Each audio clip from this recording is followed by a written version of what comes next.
আবারও বড়সড় ভাঙন শাসক দলের। জানা যায় মুর্শিদাবাদের রেজিন করা আইএসএফ তথা ইন্ডিয়ান সেকুলার ফ্রন্টের এক বিশাল জনসমাবেশ। ইন্ডিয়ান সেকুলার ফ্রন্টের প্রতিষ্ঠা দিবস 21শে জানুয়ারি।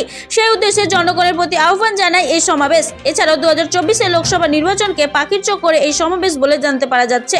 পার্টির প্রতিটা দিবস হিসেবে 21শে জানুয়ারির দিনটিকে পালন করে আসে ইন্ডিয়ান সেকুলার ফ্রন্ট তথা আইএসএফ। কিন্তু এই সমাবেশে পাশাপাশি প্রায় 500 জন যোগদান করেন বলে জানা গিয়েছে। এই জনসমাবেশে উপস্থিত ছিলেন আইএসএফ এর চেয়ারম্যান তথা ভাঙড় বিধানসভার বিধায়ক ফিরজাদা নওশাদ সিদ্দিকী। উপস্থিত ছিলেন রাজ্য কমিটির সাধারণ সম্পাদক বিশ্বজিৎ মাইতি, মুর্শিদাবাদ জেলার সভাপতি হাবিব শেখ। উপস্থিত ছিলেন মুর্শিদাবাদ জেলার বিভিন্ন ব্লকের ব্লক সভাপতি ও নেতৃবৃন্দ। এই জনসমাবেশ থেকে মুর্শিদাবাদের বিভিন্ন সমস্যার কথা তুলে ধরেন। এই জনসমাবেশে মানুষের ভিড় ছিল চোখে পড়ার মতো। ব্যুরো রিপোর্ট, খবর 24। বলছি আপনারা সাথ দেন আর না দেন, আপনাদেরকে জোর জবরদস্তি নয়, আপনাদের অধিকার নিয়ে আপনাদেরকে সচেতন করে দেব। তখন আপনারা দেখবেন যে আপনাদের অধিকার কারা লুট করে নিচ্ছে। অধিকার তো লুট হচ্ছে।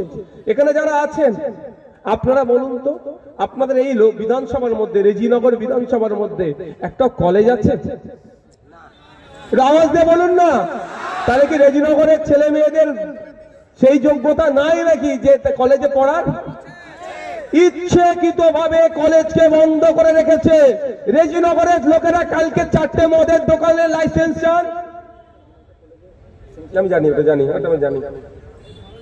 রেজিনগরের মানুষেরা 4টে মদের দোকানের লাইসেন্স চান। এক সপ্তাহ থেকে খুব বেশি হলে 15 দিনের মধ্যে দেখবেন মদের দোকানের লাইসেন্স দিয়ে দেবে।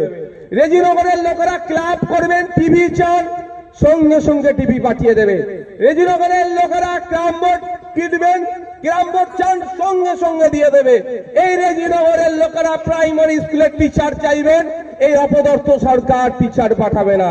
কারণ যখনই টিচার পাঠাবে এই ছেলেটা আগামী দিনে আগামীর ভবিষ্যৎ হবে।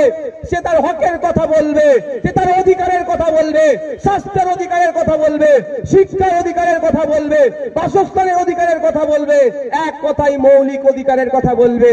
মৌলিক অধিকার যদি মানুষ বুঝে যায় তাহলে পার্টির ছায়া তলে আর কেউ থাকবে না, সবাই মাথা তুলে থাকবে। কেউ পার্টি অফিসে গিয়ে বিচার দিতে দেবে না। সে তার আইনের মাধ্যমে কোথায় গেলে বিচার পাবে সেই জায়গাটাই চলে যাবে। পার্টি অফিসে আর মাছি মারতে হবে বসে ওদেরকে। ওই জন্য ওরা কি করবে? শিক্ষা দেবে না। আর এই যখন আমরা কলেজের দাবি করছি, আমাদের কি আসার দরকার আছে?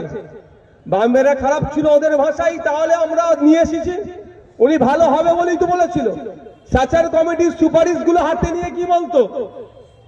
যে শিক্ষা, স্বাস্থ্য, কর্মসংস্থানে মুসলমানরা অনেক পিছিয়ে আছে, যদি আমাকে দায়িত্ব দাও, অর্থাৎ মমতা ব্যানার্জি বলতেন আমাকে যদি দায়িত্ব দেয় তাহলে সংখ্যালঘুদের বিশাল উন্নয়ন করে দেব।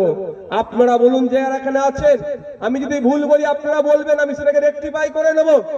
এখানে বিভিন্ন বুথের মানুষ আছেন। লাস্ট 12 বছরে আপনাদের বুথে একটা কোনো নতুন শিক্ষা প্রতিষ্ঠান হয়েছে? হাত তুলে আমাকে দেখান।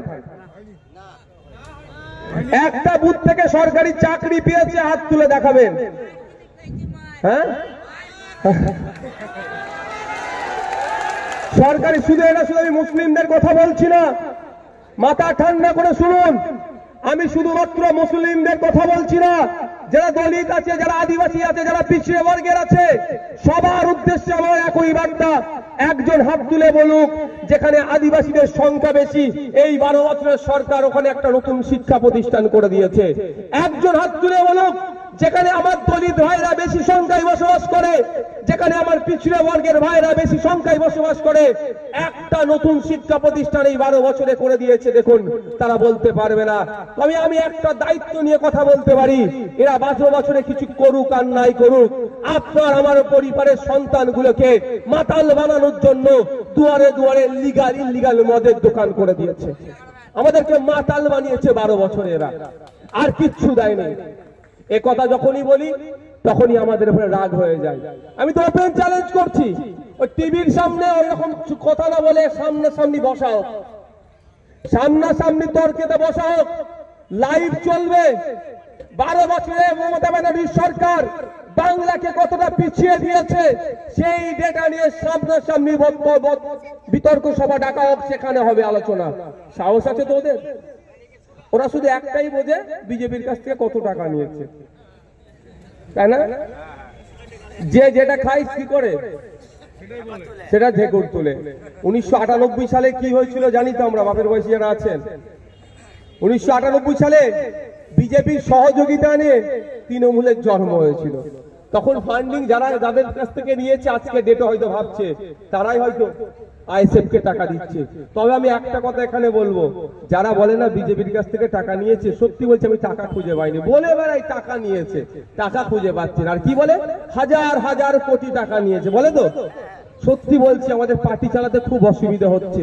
যে বন্ধু বলছে বিজেপির কাছ থেকে হাজার হাজার কোটি টাকা নিয়েছে, সেই বন্ধুদের উদ্দেশ্যে আপনারা আজকের পর থেকে বলবেন ওই তোরা খুঁজে দে কোথায় টাকা আছে, তোরা 99% নিবি, আইএসএফ কে 1% দিলেই হয়ে যাবে। বুঝতে পারছেন না?